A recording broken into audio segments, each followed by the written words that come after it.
Narito ang ating update kaugnay kay Bagyong Kabayan. Kaninang alas 2 ng madaling araw nabuo itong low pressure area at naging isang tropical depression at tinawag nating si Bagyong Kabayan, huling namataan sa may layong 525 kilometers sa may silangan ng Davao City. Ito may taglay na lakas ng hangin na umabot ng 55 kilometers per hour malapit sa gitna at pagbugso na umabot naman ng 70 kilometers per hour. Sa kasalukuyan, kumikilos ito pakanluran sa bilis sa 10 kilometers per hour at inaasahan natin na possible lumapit or maglandfall dito sa may bahagi ng Surigao del Sur or bukas na madaling araw. Samantalang sa ngayon, mas lumakas pa itong northeast monsoon o yung hanging amihan na sa ngayon ay nakakaapekto na sa may bahagi ng northern at central Luzon. Kaugnay naman sa magiging track ni Bagyong Kabayan, huling inaasahan natin na possible nga maglandfall itong si Kabayan sa may bahagi ng Surigao del Sur or sa mga kalapit na mga probinsya mamayang gabi or bukas sa madaling araw. At inaasahan na possible itong tumawid dito sa may bahagi ng Mindanao or Visayas area at lalabas naman ng Sulusi or dito sa may kanluran ng Puerto City sa bukas yan or sa araw ng Lunes.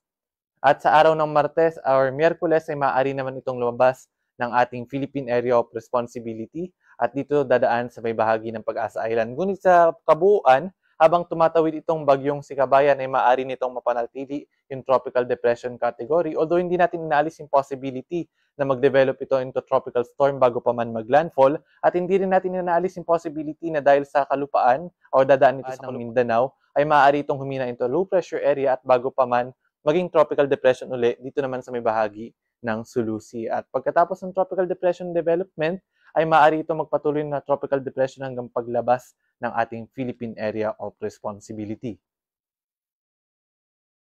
At para naman sa ating tropical cyclone wind signal number 1, nakataas po ito sa may southern portion ng Samar, sa may southern portion ng eastern Samar, sa may eastern portion at southern portions ng Leyte, sa may southern Leyte, Dinagat Islands, Surigao del Norte, Surigao del Sur, Agusan del Norte, sa may northern and eastern portions ng Agusan del Sur, gayon din sa may northern portion ng Davao Oriental, eastern portion ng Misamis Oriental at sa may bahagi ng Camiguin. Asahan po sa susunod na 36 hours mararanasan ng mga malalakas na hangin dala ni Bagyong Kabayan.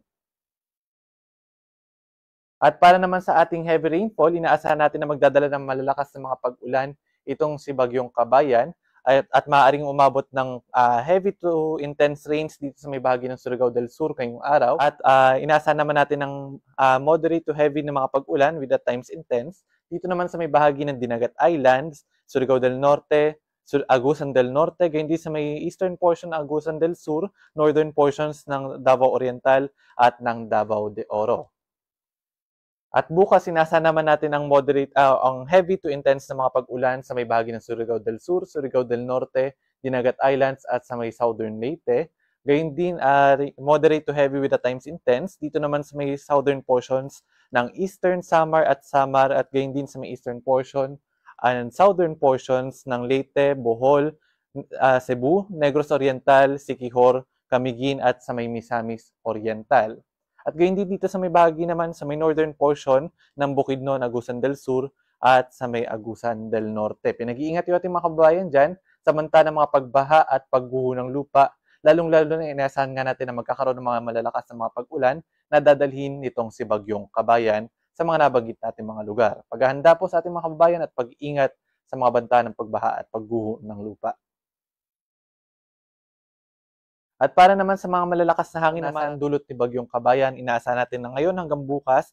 At dahil na rin sa pag-iral nitong northeast monsoon o yung hanging amihan sa may bahagi ng Luzon, naasahan din yung mga malalakas na hangin sa may Batanes, Bubuyan Islands, Ilocos Norte, Ilocos Sur, Aurora, Bataan, Bulacan, Rizal, Quezon, Lubang Islands, Marinduque, gayon din sa may Cuyo Islands, Bicol Region, Visayas, sa may northern and eastern portion ng mainland Cagayan, sa may eastern portions ng Isabela at Nueva Ecija at sa ilang bahagi pa ng Cordillera, gayon din sa may Zambales, Pampanga, Cavite at sa may Mindoro provinces. At para naman sa kalagayan ngayong araw, inaasahan natin na dahil sa amihan, magkakaroon ng mga ulap na kalangitan at mga pag-ulan sa may bahagi ng Cagayan Valley, Apayao at sa may Kalinga. At sa nalalabing bahagi, or dito naman sa may bahagi ng Quezon at Bicol Region, inaasahan natin na possible magkaroon o mabuo itong tinatawag natin na shear line. Ito po yung salubungan ng amihan at ng hangin na nagmumula sa karagatang Pasipiko. At dahil sa shear line, sana maulap na kalangitan at kalat-kalat ng mga pag-ulan, pagkidlat at pagkulog sa may bahagi ng Quezon at Bicol region. Maaari din po makaranas ng mga malalakas na mga pag-ulan dyan, kaya pag-iingat din sa ating mga kababayan na nakatira sa may Quezon at sa may Bicol region. At sa nalalabing bahagi ng Luzon, mostly hanggang sa may bahagi ng Calabarzon, ay magkakaroon lamang na bagyang maulap hanggang sa maulap na kalangitan at may hinang pag-ulan o pag-ambon, dulot pa rin ng hanging amihan. At dito naman sa may Mimaropa, ay possible naman magkaroon ng mga isolated rain showers and thunderstorms. At ang agwat ng temperatura sa Milawag nasa 23 to 31, sa Baguio City 16 to 23, Tuguegarao 23 to 29, Metro Manila 24 to 31, sa may Tagaytay 21 to 29, Legazpi 25 to 31, Puerto Princesa at Calayan Islands ay 25 to 32 degrees Celsius. Dito naman sa bahagi ng Visayas at Mindanao, inaasahan nga natin dahil kay Bagyong Kabayan, magkakaroon ng mga malalakas na mga pag-ulan sa may Eastern Visayas, Caraga at sa may Davao region ngayong araw. Pinag-iingat uli yung ating mga kababayan dyan sa banta ng pagbaha at pagguho ng lupa.